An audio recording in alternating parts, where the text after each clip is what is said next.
Po mga kakuya, kung Lingkod Jonathan TV Mix Vlogs po mga kakuya. So may topic po tayo mga kuya sa araw na ito, no? So itong ginagamit ng mga INC, doktrinahan po mga kuya, itong aklat na ito na ginagamit po nila mga kakuya, na mag-ingat po tayo sa kanilang modus sapagkat pinutol-putol ang mga aklat nito mga kakuya gamit ang aklat Katoliko.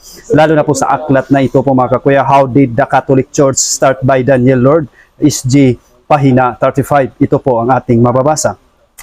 The Catholic Church did not start with Christ. So sabihin agad ng mga ministro, tingnan nyo, kayo mga Katoliko, tatanggapin nyo ba ayon sa iyong aklat na ito, inaamin ang iyong aklat, the Catholic Church did not start with Christ. So marami ang nadinggoy talaga dito mga kakuya, sapagkat pinuputol nila po mga kakuya at kinukuha at pinuputol lang talaga ayon sa kanilang doktrinahan lang po mga kakuya. So kung itutuloy natin ang basa po mga kuya, ito ang ating mababasa po mga kakuya. The Catholic Church did not start with Christ. Christ, who was there, stronger and beautiful bridge between the old law and the new, asserted that he did not intend to lose one jot or little of what had been revealed. He did not abolish the religion that long had been the one ordained and designed by God. Rather, He fulfilled and perfected it, elevated it to new dignity and power po mga kakuya. Kung ituloy din natin sa pahina 36 mga kakuya, ito ang ating mababasa.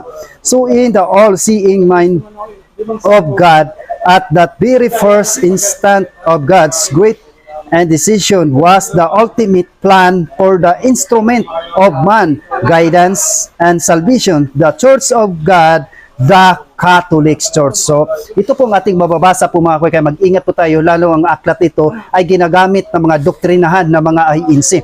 Ito ang mga paborito po mga kakuya, kaya ang aklat nito ay hindi mo na makikita at hindi na talaga mahanap. Kaya kung ikaw ay nanonood ngayon, screenshot mo ito para may copy ka, no? So ito yung mga ginagamit ng mga ministro ng mga INC, Iglesia ni Manalo, tatag ni Felix Manalo. So God bless, mag-ingat po tayo mga kakuya, sapagkat di balin madinggoy tayo sa iba't ibang uri ng mga bagay. Huwag lang tayo madinggoy sa tunay na pananampalataya po mga kakuya. God bless at ingat po tayo palagi.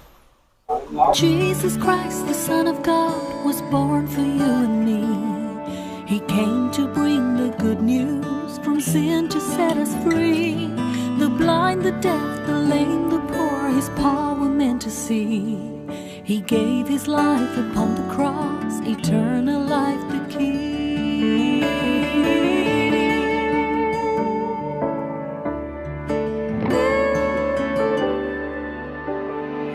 He broke bread and shed wine before His agony.